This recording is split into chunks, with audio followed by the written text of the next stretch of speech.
How's it going, everyone? John here. Welcome to another OBS Studio tutorial video.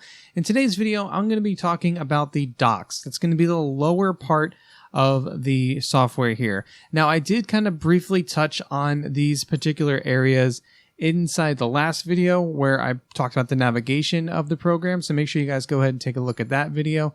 And if you're new to the channel, wanting to learn about the software or wanting to learn about streaming in general on the technical side, be sure to go ahead and take a look at the other content on the channel. So I'm going to start over from left to right. So the first thing that you're going to see over here is your scenes. The way I like to think of scenes is like PowerPoint slides. So each scene is an individual slide. So as you can see here, for mine, this is like my starting soon. So that's like slide 1. Getting started, this is going to be slide number 2, so on and so forth. But you're going to have just a blank canvas is what you're going to see right here. And to create a scene, you're going to click on the little plus icon and you're going to give it a name, and then it's going to just give you this blank scene right here. And you can rename them anything you want. So if maybe you didn't want to have it as scene 2, you can right click on it and you can go over to rename. And that way you'll be able to rename it. You can also move them around too. So you can click the up and down arrow to move its position inside of the scene section. Now over here on sources is going to be where you're going to be getting all of the stuff to populate your scenes. So think of it like you're going to be populating your PowerPoint with information. So there's going to be several videos where I'm going to go through all of these different things here to kind of give you a better idea of how each one of them works. That way you're not sitting in a video that's like 30 minutes long. Now, if you've watched any of my Streamlabs OBS videos, some of that stuff will carry over to how it works over here.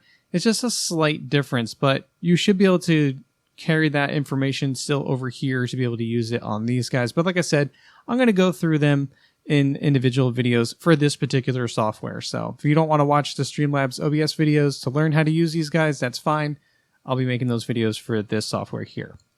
But essentially, this is going to be everything that you're going to have. So as you can see here, I have my overlay, I have my game capture, display capture, and Elgato and stuff like that. So these are all different sources that I've had. Now, some of them might be the same source. If I had like 2 webcams, or if I had a webcam and the Elgato, then I could do something like that.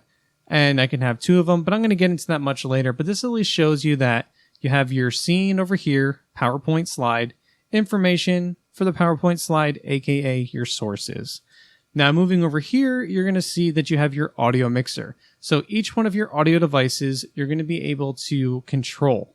So if you have your desktop audio, this is going to be everything from your alerts to music to anything that will come off of your speakers is going to run right into your desktop audio. And you have these bars here, and you want to try to keep it just maybe in the middle of yellow. But if you can keep it at the very top of green, that's probably going to be the best part. That way you're not getting any peakings, you're not getting any really loud distortion noises. If you ever see it in the red, you want to bring that down. So you have these little sliders that you can bring right on down if you need to. And if you're wanting to see it in a better way, you can click on the little gear and go to Advanced Properties. And this will give you a better understanding on how you can kind of customize it and adjust it. So you can adjust it with the percentage, or if you right click on the volume, you can also adjust it with the dB. So you can see all the sources that you have something for. And here's a good example. My intermission overlay says it's at 100, but it doesn't have actual sound. So nothing's going to play. So you can leave it at 100, or you can go and leave it at 0. Now, I know you probably are noticing that over here I'm getting this flickering of green. That's just my capture card being stupid, so don't pay attention to that. It's just because it has no feed, so it's just being dumb and constantly flickering.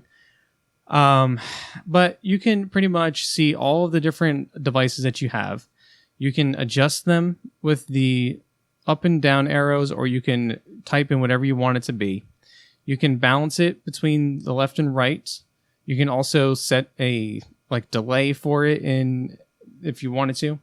You can also monitor. So if you're wanting to see how you sound before you start streaming, or how another thing sounds, and try to compare them, you can go ahead and you can monitor it if you wanted to. So monitor only, but mute the output, you can choose. It does exactly as it says. Or you can monitor and also output at the same time. I don't recommend this one because what this will do is it will cause an echo. So you don't want to do that one. But if you do this one and you mute the output, then no one's going to hear it except for yourself. So I usually, if I just want to kind of see how it's going to sound, I'll go to the monitor and output while I'm not streaming, and then I'll go and make the adjustments, and then I'll bring it right back to monitor off so I don't hear it. And then these are just all your audio tracks, and audio tracks is something that we're going to get into in a later video when I go through all the settings.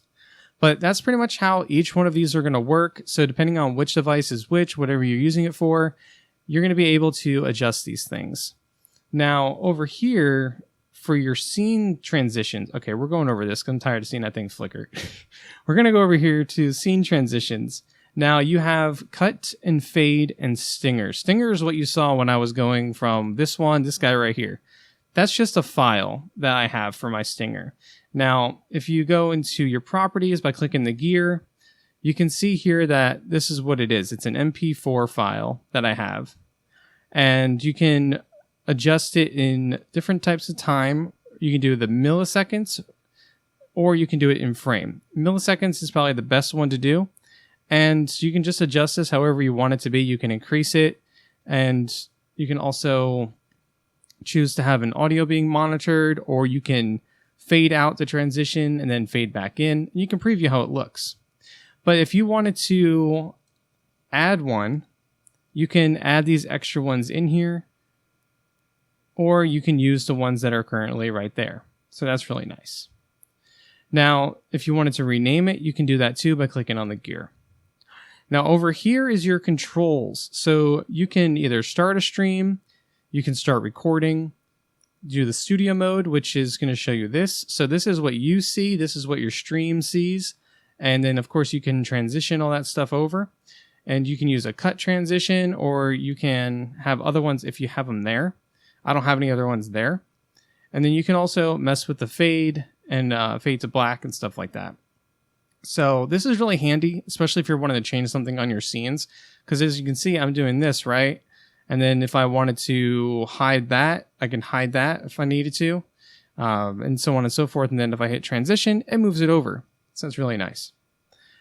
And then of course in settings, this is where we're going to be talking about like setting up your stream, getting your stream key and everything like that, understanding the outputs between simple and advanced, going through your audio, understanding the video, hotkeys, and advanced stuff here. So this is going to be in a much later video.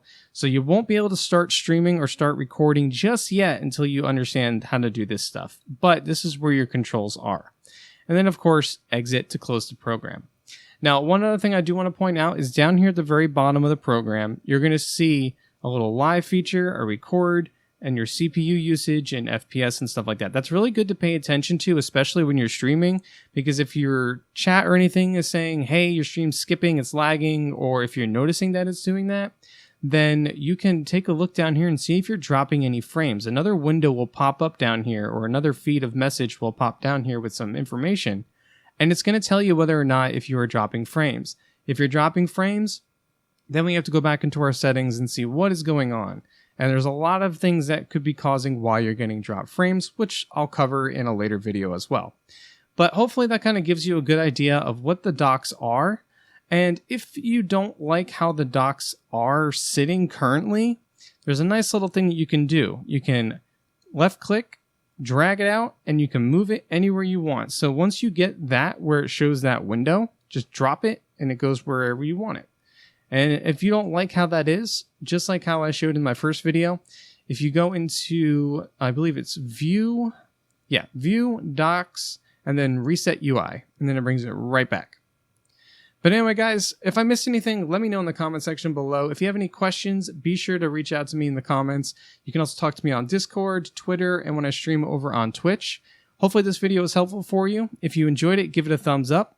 Make sure you subscribe to the channel, click that bell icon, and I'll see you guys in a future video or whenever I'm streaming over on Twitch. Thank you so much for watching, and take care.